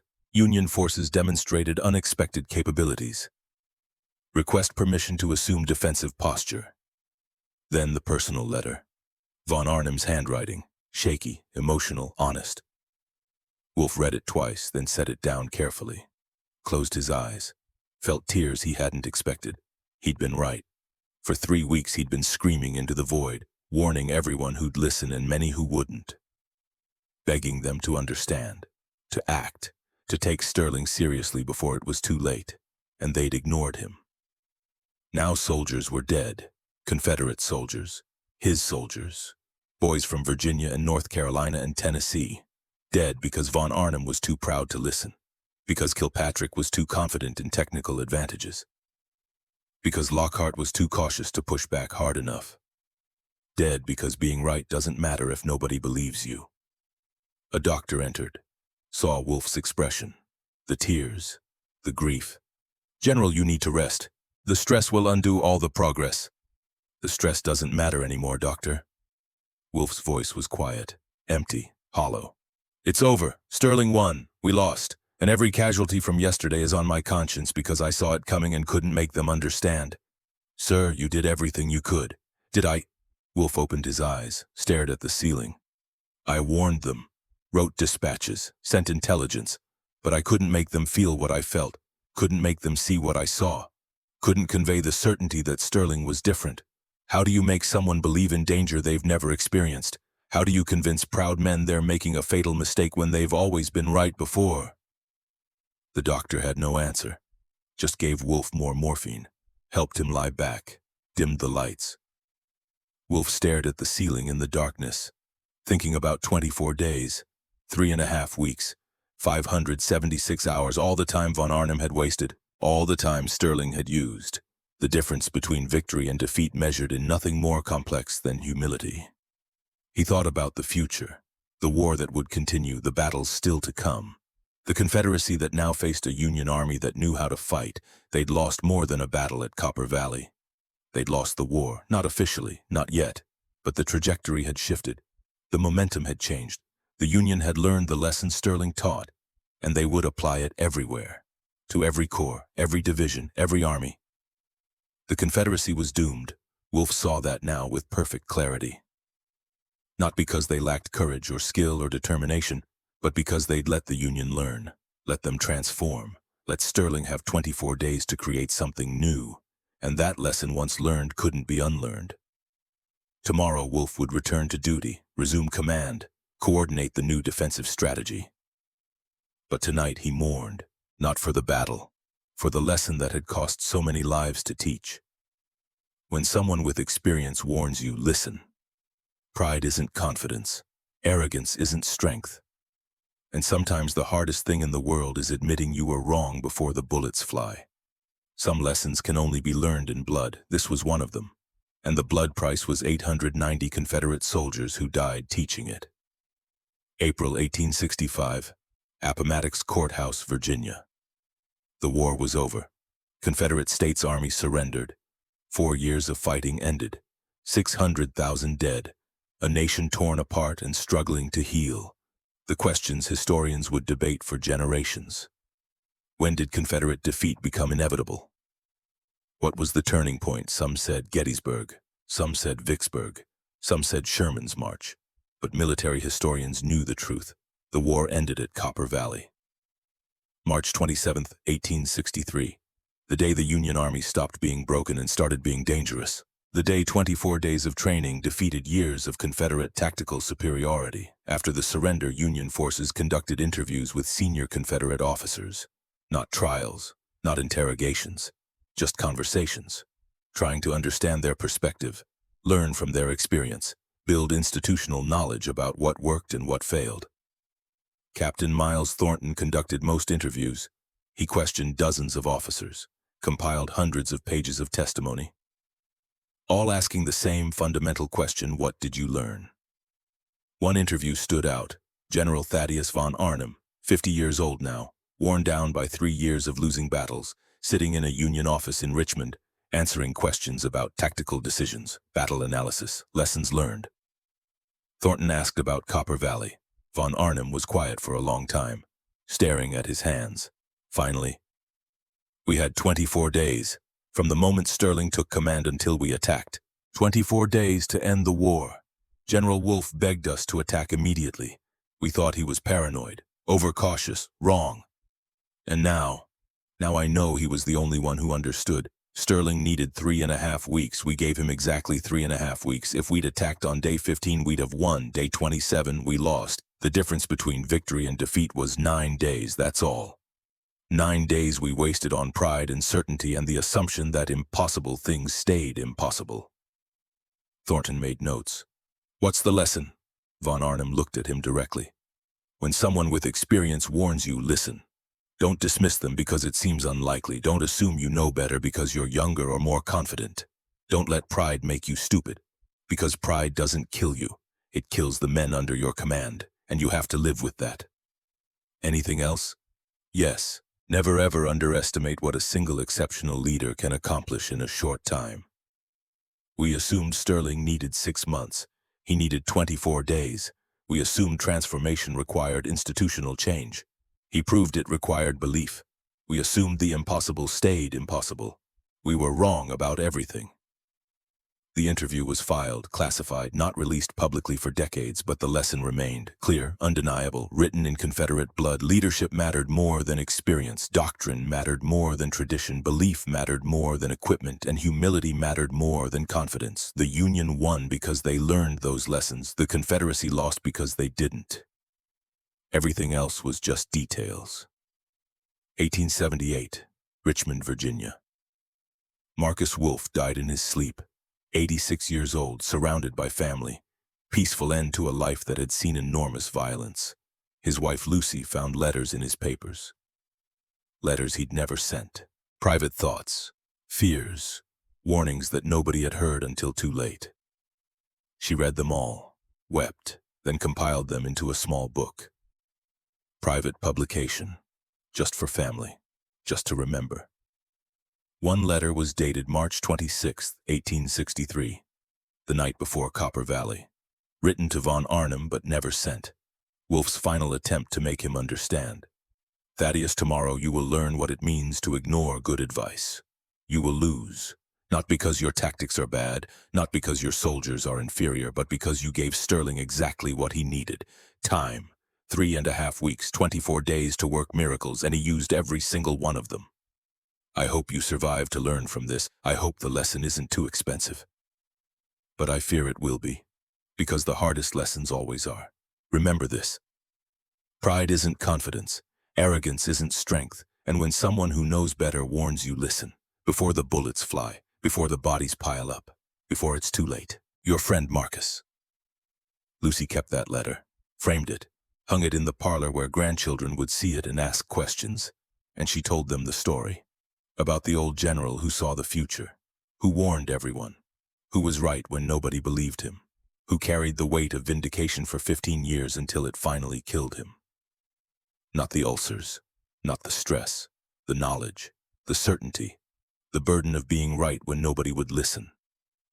That was what killed Marcus Wolfe, slowly, inevitably. One ignored warning at a time. 1883.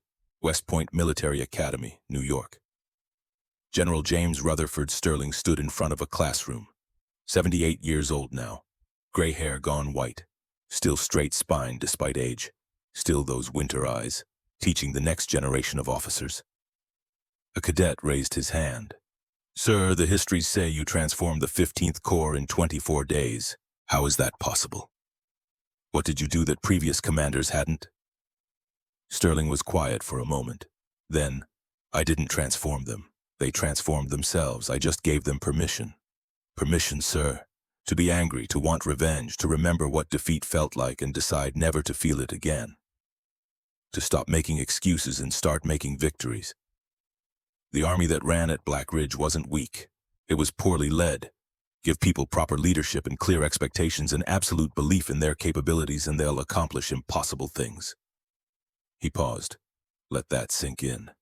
But that's not the lesson you should learn from Copper Valley. What is, sir? Sterling walked to the front of the classroom, looked at each cadet in turn, 60 young faces, future officers, future leaders, future generals who would face their own impossible situations. The lesson is this: when someone with experience warns you, listen. General Wolfe told Von Arnim I'd be ready in 24 days. Von Arnim didn't believe him. 890 men died because of that disbelief.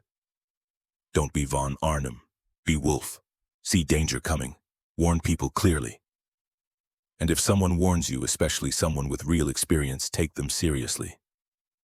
even if it seems impossible, especially if it seems impossible, because war specializes in making the impossible routine. The cadets took notes, wrote down the wisdom, tried to absorb lessons bought with blood. Sterling watched them, wondered how many would remember when their time came, how many would actually listen to warnings, how many would ignore good advice and learn the hard way. Some would, some wouldn't. That was human nature, couldn't change it, could only hope to minimize the damage. After class, Sterling returned to his office. A letter waited on his desk from Lucy Wolfe. Marcus had died 5 years ago. She'd been going through his papers, wanted Sterling to have something.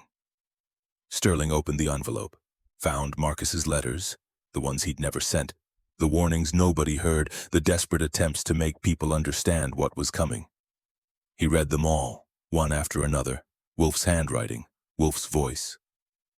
The old general screaming into the void, begging people to listen, knowing they wouldn't. Watching disaster unfold with the clear sight of experience and the helplessness of ignored authority. The last letter was dated March 26, 1863, the night before Copper Valley. Sterling read it slowly. When he finished, he sat quietly in his office, afternoon turning to evening, thinking about two men, Wolfe who saw danger coming, Sterling who made danger real, both trying to teach the same lesson from different sides. Listen to warnings, believe the impossible, act decisively when someone who knows better tells you to act. Simple lessons, bought at terrible cost, validated by history, and still routinely ignored because human nature didn't change. Just because the stakes were life and death. That evening, Sterling had a visitor, a former student, now a major, preparing for his first independent command. "Sir, I wanted to ask your advice. I have concerns about my senior staff. They're experienced officers, but they seem dismissive of some intelligence reports. How do I make them take threats seriously without undermining their confidence?" Sterling gestured for him to sit, poured 2 glasses of whiskey, handed one over. "Tell me about the intelligence they're dismissing." The major explained. Local militia activity, unusual movements, behavior patterns that suggested planning for something significant. His staff thought it was nothing. Farmers playing soldier, not worth serious attention. "And what do you think?" I think it might be something. The patterns are consistent with what I've read about. But I'm new. They have more experience. Maybe I'm wrong." Sterling took a sip of whiskey. "Experience is valuable, but experience can also make you blind, because experienced officers have seen 100 threats that turned out to be nothing. So they assume the 101st will be nothing too. They forget that the 102nd might actually be real. So what do I do? You trust your instincts. You investigate anyway, and if your staff pushes back, you remember General Marcus Wolfe." "I don't know that name, sir." "You should." Sterling pulled out Wolfe's letters, set them on the desk. "Wolfe was the Confederate general who warned his officers about me. He told them I needed 24 days to transform my army. He begged them to attack immediately. They ignored him. 890 men died because of it." He slid the letters across to the major. "Read these tonight, all of them. Then decide if you're going to be Wolfe or von Arnim, the man who warns people and gets ignored, or the man who ignores warnings and learns the expensive way." The major picked up the letters. "Is there a third option?" Sterling smiled slightly. "Yes. Be the man who listens when someone who knows better tries to save you. Be the man who takes warnings seriously even when they seem unlikely. Be the man who survives because he learned from other people's mistakes instead of making them himself. And if I'm wrong, if the intelligence is nothing and I waste resources investigating, then you wasted resources better than wasting lives. Wolfe was right and couldn't convince anyone. He carried that burden until it killed him. Don't be the reason someone else carries that burden." The major left with the letters. Sterling watched him go, hoped he'd learn, hoped he'd be the one who listened instead of the one who ignored, hoped history wouldn't repeat itself unnecessarily. But he knew it would, sometimes, because that was human nature. Stubborn, proud, certain that this time would be different, that experience was infallible, that warnings were paranoia until they weren't. And then it was too late to do anything but count the cost and vow to learn, if you survived. Sterling walked across campus as sunset painted the sky red. Cadets were drilling, Young men preparing for wars they couldn't imagine, learning tactics from battles they'd never fought, trying to avoid mistakes they hadn't made yet. He watched them for a while, then went home, to a house that had seen better days, to a life defined by 24 days in 1863, to memories of transformation and warning and the thin line between impossible and inevitable. That night he pulled out one more letter, one he'd never sent, written to Marcus Wolfe a decade ago, right after learning of his death, words he'd never been able to say while the man was alive. Marcus, I never thanked you for trying to save your enemies, for warning them even though they wouldn't listen, for being right when everyone else was wrong. You saw what I was doing, understood what 24 days meant, tried to make them understand too. They didn't listen, and you carried that failure until it killed you. I'm sorry. Sorry you had to watch your warnings come true. Sorry your vindication cost so much blood. Sorry I never told you that you were right, that you saved lives by trying even though nobody believed you. You were a better officer than any of us because you saw clearly, warned honestly, and accepted the burden of being right when nobody would listen. Rest well, old friend. You earned it, James. He read it one more time, then burned it in his fireplace, watched the paper curl and blacken and turn to ash, the words disappearing into smoke, the gratitude expressed too late to matter. But that was life. Lessons learned after the test, wisdom gained after the crisis, thanks offered after the funeral. The only thing you could do was try to pass those lessons forward. Try to make the next generation listen where the last one didn't. Try to prevent the same mistakes from repeating endlessly. Sterling went to bed, closed his eyes, and dreamed of a valley in Virginia, of artillery that spoke as one voice, of soldiers who learned to fight in 24 days. Of an old Confederate general who saw the future and couldn't make anyone else see it until too late. Some lessons could only be learned in blood. This was one of them. But maybe, just maybe, if enough people heard the story, learned the lesson, took the warning seriously, the next lesson wouldn't cost quite so much. That was the hope anyway. The prayer. The reason for teaching. Because the alternative, watching history repeat itself while people who should know better ignored all the warnings, was too tragic to accept. So Sterling taught and warned and hoped someone was listening. Before it was too late. Again. The end. Again. The